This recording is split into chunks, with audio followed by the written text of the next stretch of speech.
would imagine that perhaps our speaker comes from a privileged background. It couldn't be further from the truth. In fact, he came from a very small village in Upper Nile province. And Willy made his own way to school. In fact, he's told this story in a book that he can pass around. It's a book that he produced as a first reader for encouragement of others in his region to write in the language to promote local literacy. And this is written in English, so you could read about it. And he really, by chance, found his way to a boarding school in the western area of Uganda, having virtually, I suppose, run away from home. Yes. He was so keen to become an educated person, and it followed a fire at his local school, and he thought that all was finished because the school was destroyed. And he just hit the road, and he made his way cross country. And I don't know how it happened exactly. He was taken in by this headmaster. What was the name of the school, Willow? Kabalega Secondary School. And he made his way from there and got, I think, fees were paid for you, isn't that correct? I worked for the school. You worked for the school, yeah. Paid fees.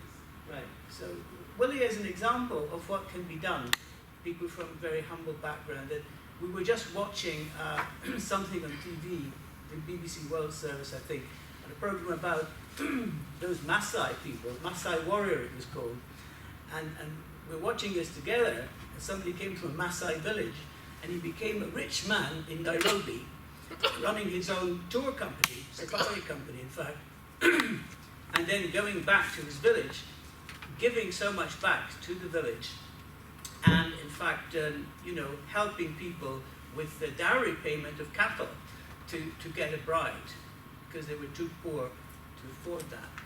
And Willy could identify with that very closely, and said he would like to, show that movie to people, to boys in his hometown. Well, with that, I will close my introduction, rather too long, and let Willy continue. Can you ask Willy to speak a bit louder? Our camera is not 100%. Oh, there's no microphone, so if you can speak as loud as me, it's okay, isn't it? Yeah. A bit louder. Yeah, a little bit louder than There is a you mic used to there, speaking. boss, I think. Yeah. Boss, there is a mic. Is there a mic? Yeah, I think that's Okay, it. is it working? Is that a light? It looks like, sounds like it's working. All right, it's lit up now. Hello? Hello? This doesn't seem to do anything. There is. It's a bit awkward. You have to get You've too got to close. almost put your Probably. mouth over it. Yeah. Probably. Let me try and see whether I can do it. Naturally softly spoken. Yeah. Yeah, thank you, Rose, for that very, very humble introduction about myself. I kind of look at it as overstatement, but I feel humbled to be here to share my experiences with you. And I told Rose yesterday that my speech is not going to be informed by the assumption that I'm a linguist or I'm a professional or an expert in social linguistics. But my motivation to speak to you is based on the pragmatic need to address some practical challenges that are facing our education policy in Uganda. And the reason is that a number of studies have been conducted about the use of mother tongue and the associated benefits related to adoption of the policy using the first language of the learners. In my speech, I'm not going to refer only to primary school pupils because I look at people, referring to where I'm coming from, the Center for Lifelong Learning. I'm looking at learning as a lifelong process and for all ages of people. So my presentation basically seeks to share, the problems and progress and prospects that we have as a country made in trying to introduce mother tongue education policy, something sometimes referred to as mother tongue based multilingual education in the current literature. So I'll basically talk about what I understand by the term literacy, because that is my area of interest.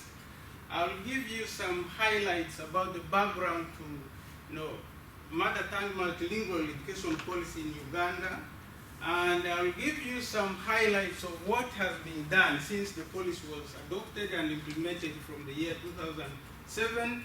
Then I'll try to bring out some of the problems that are actually motivating me to do something with the community in order to see a humble contribution towards the national development efforts, suggest some solutions, and end my discussion with what I have tried to do, like these small materials we're trying to write with people in order to address the literature gap. In my discussion, I said we are not looking at literacy as the ability to read and write, but we are looking at something that goes beyond applying the reading and writing skills for your survival, for addressing your everyday problems. And this is now informed by the notion of multiple literacies. We are no longer looking at one single literacy, which is autonomously having consequences, uniform consequences on everybody, and can be only acquired in classroom. So we are looking at skills, knowledge, and competencies that are developed informally, not necessarily in the classroom. And that's why I said, while we are talking about mother tongue education policy, we are also looking at how children we are referring to can be helped by their parents if they are also able to develop their literacy skills. About Uganda, Uganda is a landlocked country. It is located in East Africa and shares borders with the Congo, Sudan, South Sudan, Kenya, Tanzania, and Rwanda. It got independence from Great Britain in 1962 and has an estimated population currently of 41 million people. It's basically an agricultural economy, and most of us, including myself, are rural and we are not urbanized. We are ranked 164th out of the 187 countries on UNDP's Human Development Index. That was 2014 Human Development Report. And currently we have made strides. We have moved beyond universal primary education. We're implementing universal secondary education. This is just a map of Africa. I was told that it is not going to be easy to locate Uganda, but to use, before using the local map, I felt I should put a bigger one. And the countries that I was mentioning are surrounding Uganda. The equator passes across Uganda. You can see somewhere there is Lake Victoria, one of the largest lakes in Africa. Having those few things said about Uganda, we are talking about mother tongue based multilingual education, and we need to understand the structure of the education system. In Uganda, we have a 7 years primary education for ages 6 to 12, and that is followed by 6 years secondary education, which is divided into two. The first 4 years are called ordinary level, and then the last 2 years are called advanced level. And after that, one now proceeds to go to higher education, which lasts from 2 to 5 years, depending on the discipline you want to study. Doctors will normally take 5 years. If you wanted to do an ordinary diploma in a university, it will take 2 years. And most of our bachelor degrees take 3 years, depending, as I said, on the discipline. In terms of the language context, Uganda has very many tribes, or ethnic groups, and therefore it is actually a multilingual nation. Constitutionally, we have around 56 recognized tribes speaking different dialects. We use English as the official language. Until 2007, that was used from nursery or kindergarten up to the university. But we changed that in 2007, and that's the basis of our discussion here. When you look at this map, this is now the local map I was saying, of the 56 different dialects or languages spoken in the country, they are basically grouped into 4. There's brown color, there's a green color, there's, I don't know, something. Basically, we have the green represented by Bantu, we have the Central Sudanic group, and then we have the Nilotic group, and there's this purple color representing the Sloop. So these are the major language groupings that we have in Uganda that forms the basis of the mother tongue education policy. Yeah. Willy, can you just show us where the Lugbara are on the map? Because that's the group you... on the map, the top left, you can see... Yeah. The Lugbara here, I don't know whether you can... Yeah, that's where I come from. And this color represents the language that I speak.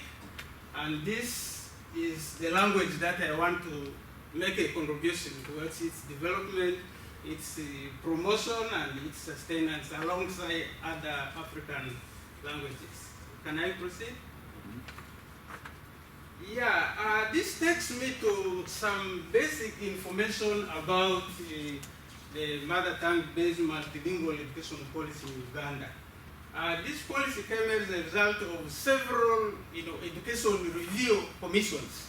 But the most important was a review commission which was set up in 1987 and made a number of recommendations. One of it was the idea that teaching at primary level, like particularly the first 3 years, must be done in the first language of the kid. And this recommendation of the Education Policy Review Commission necessitated the establishment and the development of a government white paper, which was used as an instrument to implement the suggestions and the recommendations. In 1997, the government of Uganda made 2 important policy recommendations that were supposed to be implemented. And one was universal primary education, and one was using mother tongue as a medium of instruction in lower primary. But for political reasons, we just forgot about the language factor and concentrated all resources and efforts to the universal primary education because we were having elections and there was a need to tell people that we are doing something in order to increase access to education. However, immediately after the implementation of UPE, there were complaints that the performance and quality of education was going down. And all the intellectual argument was that it is because people are using English as the medium of instruction. And in 2004, government asked for a review of the curriculum for primary education. And in this process of reviewing the curriculum, they discovered that there was a policy that should have been implemented alongside the universal primary education policy, which was ignored. And this was the time when it got a chance to have it on the table and implement it. The first pilot was done in 2006, and in Uganda locally they call this thematic curriculum. And then along this thematic curriculum, the idea is that children from primary 1, primary 2, primary 3 will be taught using their mother tongue. And then from primary 4, there will be a gradual transition from mother tongue to English as the medium of instruction. There are some specific statements relating to that within the policy. And the first statement is that mother tongue should be used as a medium of instruction in education programs from primary 1 to 3. Primary 4 will be a transitional year where there is dominant language in a region. That will become the language of instruction in that area. Because we talked of 56 different dialects, but being reduced into 6, and I'm told currently they have upgraded them to 9. So within those 9, it means they are different other people, but they choose one which looks more dominant that the children in that area can. But they are saying that in urban areas where there are very many languages and you can't pick one that will suit the needs of all, English will be used. So with those statements, the policy was implemented in 2007, and after 2007, we want to see what have we done, what milestones have we left behind, and eventually in looking at this, we will be able to come up with the challenges that are facing the implementation of the policy. So in addition to declaring the curriculum, the new curriculum open so that it can be working and also using the mother tongue policy, the government, through Ministry of Education, tried to introduce some short courses, and most teachers have talked to us saying they only go and get training for 2 weeks, and then they are brought back to teach. And that has some implications in terms of children's learning and so on. So the government also made an effort to develop some instructional materials in terms of textbooks, in terms of teachers' guidelines, and so on. There are also efforts that have been made to translate the thematic curriculum into certain languages, not all. And because I'm doing this because many of the language groupings are complaining that they didn't get the translated copies of the teachers' guidelines and also the thematic curriculum itself. One of the requirements was that all the language grouping must have a language board. A language board, I think this is a political decision, and the representation in the board are also determined from above. And one of the examples, they say that the board must have the district education officer as a member, it must have retired teachers in them, it must have some publishers represented, it must have some head teachers associations represented, and members of local council education committees. So at least theoretically, these boards have been created and approved, but there are some problems associated with them.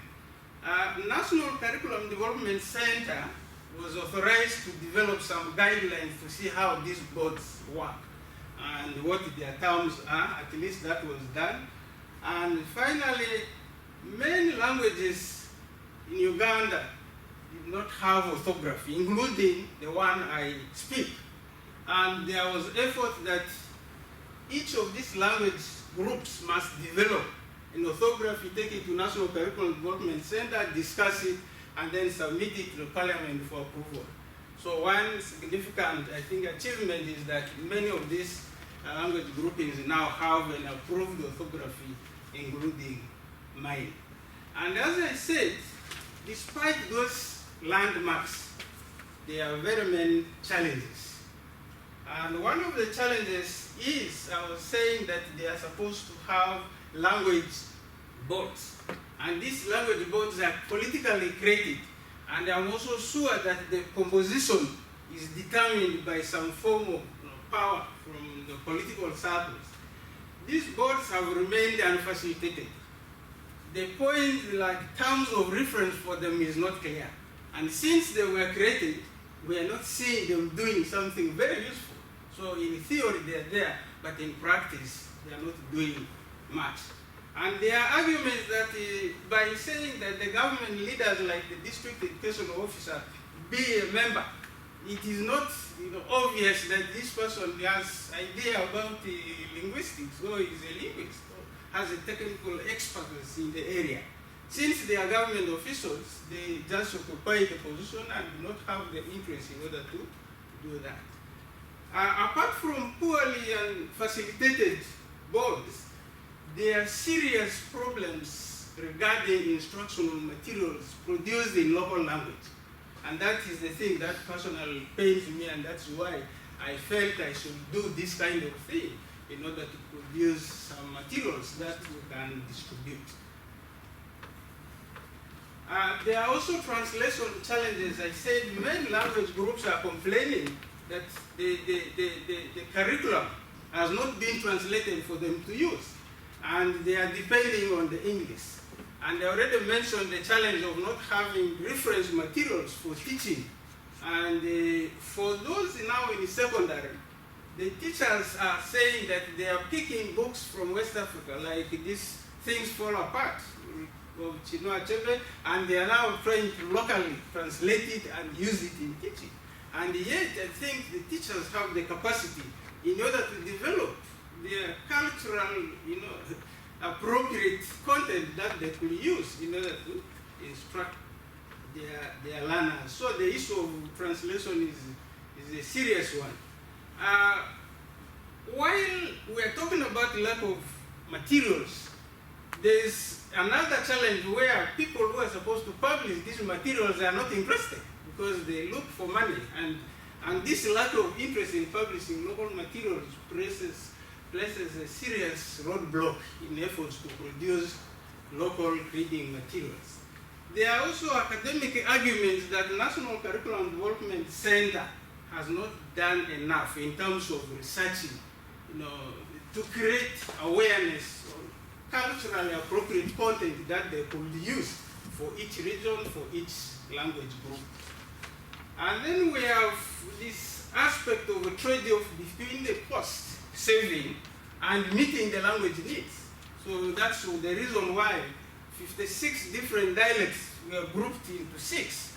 And most people are saying that the ministry wants to save cost of production. So they group the languages, and in the process, they try to compromise on the idea of meeting the language needs of the learners in the process of trying to save costs. So they believe that using mother tongue makes children less competitive. Many members of the community, and particularly people who have some little money, don't want their children to be taught in mother tongue because they say globally they will not be able to compete when they get out into the labor market. In order to address some of these challenges, I'm thinking that it is very, very important to have continuous research. And this should be spearheaded by the National Curriculum Development Center in collaboration with the various research institutions, and including, I think, even border collaborations, because it's not one language we are talking about different languages which are on their deathbeds, and we want to save them, and that can only be done through research and understanding the nature of the challenges they have and so on. I also feel we need to develop local materials. We need to facilitate, I don't know whether this is correct, but I'm saying government should commit itself into facilitating the language boards that they have created so that they can give the guidance the communities need in order to have their languages published, languages taught, not just at primary level, but I think at university level. Because in Uganda there are only, I think, 3 or 4 local languages that can be studied at the university level. So this gives an opportunity for other languages to be studied. The issue of promoting local publication is very, very important. But how it can be achieved is a very difficult question for me to answer. That I will suggest that every effort be made to convince the local publishers to show interest. And since I was talking about the partnerships, maybe we can think of having some research projects which should be able to produce materials like that, because those books, I produced them with some support from International Reading Association. They had a small mini grant advertised, and they responded, and they gave us $7,000 to conduct training, to have participatory workshops to discuss the ideas and eventually print the books. And I was asking myself that in view of the challenges I've highlighted, what have I done myself? One thing I do is I try to mobilize the local people in the West Nile region, that is where you saw Lubarati being spoken, and allow them to form community libraries. I am a member of Uganda Community Library Association. I sit on the board, But the kind of libraries I have in West Nile are different from the one our association has town-wide, because other regions have physical libraries, but in West Nile, during 1971-9 liberation war, all our infrastructure was removed. So there are no buildings, and what I'm doing innovatively is to create communities around primary schools, name them a community library with the nearest primary school, and eventually allow them to come into the primary school, and we will be able to, with the time, build their own library within the community so that we can promote free interaction between the community, between the school, and eventually help adults also engage themselves in supporting children literacy learning. Two, I mobilize people to take part through a local NGO I formed called Uganda Rural Literacy and Community Development Association, and it provides non-formal literacy learning opportunities through organizing annual conferences that are intergenerational, they are cross-cultural, they are multilingual, because Uganda has different tribes, and bringing people from different parts for a week in a particular location to discuss issues of their interest, to me is very, very important, because some of these people will never attend a conference in their life, because all issues to do with poverty, illiteracy, and so on are discussed in hotels, and they will not be there. But through these conferences, you can see an opportunity for primary children, elderly women, some university students meeting together to discuss. And this was particularly about the relationship between literacy, poverty, and the environment. This was our 2014 conference. And this is still a photograph which was taken from the conference of 2014, and the children who are putting on red t-shirts are some of the participants in the intergenerational literacy learning conferences. I talked of mobilizing local teams of researchers, and these are primary school teachers who volunteered to work with me under a Arua pilot literacy project for literacy enhancement, which was funded by International Reading Association, and they were the ones who were trying to involve parents in collecting literacy materials at home, bringing it into the class, and using it with children to develop local reading material, which has now come into that phase, which we managed to distribute to all the primary schools in that particular. Also, building partnership is important. During the conference, one of the demands was computer literacy in a local language. So there's an organization called Mandeleo Foundation. It has many notebooks like this, and has developed some game using the letters of alphabet in local language. And this is what these people who have never been to school were trying to learn. But you will see there are some university students who are there giving the instruction, and the idea is they should play the game and get used to using the mouse, and eventually they can use the letters which they're playing with eventually to learn how to read. So down you see the books that we are distributing to schools so that they are able to have something to read. And now my final idea is to have a Lugbara Culture and Language Development Conference, a project. I'm working with the Lugbara Cultural Institution, and these are the leaders of the cultural institution who came to this book launch, and we are trying to discuss the possibility of having a project where we will be able to develop Lugbara culture, we will be able to develop materials, we will be able to build a center in which we can have different things associated with the Lugbara language and Lugbara culture to others. So the potential opportunity for this proposed project will be internship for students. In Makerere University, we now want every student to have an opportunity to gain experience. We'll offer an opportunity for data collection for visiting researchers. We'll enhance local knowledge and cultural awareness about mother tongue and multilingual education. And we can use the center to stage cultural events and promote ecotourism. And of course, the local material developers might have an opportunity to to sell some of the books because the government is motivating those who are interested in developing local language material.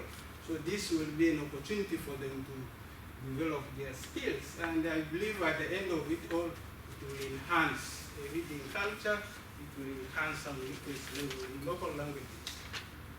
Finally, I think available evidence we have and experience, in my view, suggests that we must support mother tongue-based multilingual education policies.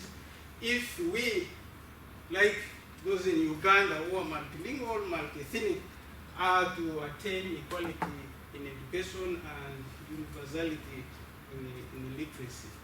So these are some of the references that I used, and I'm thinking that it will be possible for me to share this if anybody is interested by email. You can. Willy, you've also prepared. Okay, You've also prepared the Word version of this. Yes, the Word version is also there, and both the slides and the Word version of that. Anybody is interested. We didn't take a list of people actually. Forgot to put the list. Yeah, thank you very much for your time. We've got 5 minutes for it has been questions if beautiful. anybody has any questions. We've got 5 minutes of people waiting out there, but we've got 5 minutes. Yes? Hi, Willy. Just a question. Since the multilingual policy has been introduced since 2007, has there been a change in attendance? Have private schools started teaching English more, or has attendance moved more to private schools? Well, those who have money tend to take their children to private schools because private schools are practically not interested in teaching mother tongue. Yeah. Although they give the argument that they are not enough, the teachers are not enough on ground, and why waste time to teach something that is not going to be examined. However, the evidence available is that those who have remained under universal primary education are expressing some gains in terms of trying to read better. Okay. But the challenge is that they are saying when they reach primary 4, they only develop their receptive skills than speaking when it comes to English. So their reception skills are very well, but their oral skills are not very good. But I think this being the first phases of the implementation of the policy, we are likely to see some of these challenges being addressed, and then it will improve. But most people agree that it's better to start learning in mother tongue. Mm-hmm. Thank you. Why do people have smartphones? And Sorry, Hilary, can you Do speak? people have smartphones? smartphones are there, but they are not accessible because of the cost. So they have. So it's not a In culture villages, where in villages they don't in villages, it is have not mobile there. phones. Yeah. No. Okay. Yeah. That's answered that question. Because in some countries, there's it seems that people have, although they don't have computers, they have smartphones with internet access, and it could be a way of spreading literacy practices through online materials, but Yeah. it's not possible. That We don't would have be enough of them. very good, but I think economically It's it's not not possible. feasible for rural population. Yeah, there's been a few cases where they've sort of sent the tablets or the smaller tablets like this to places, but they have to be the urban areas where there's electricity Yeah, and the yeah. internet Yeah. access. So it's not a universal solution, but it is a solution. I thought Microsoft had promised more coverage for free of satellites in Africa, whether things might get better because of the servers. I don't know. There was a big project, Google and Microsoft, trying to get more connectivity in Africa. But okay, can we thank you very much? And sorry we are rushing you a bit.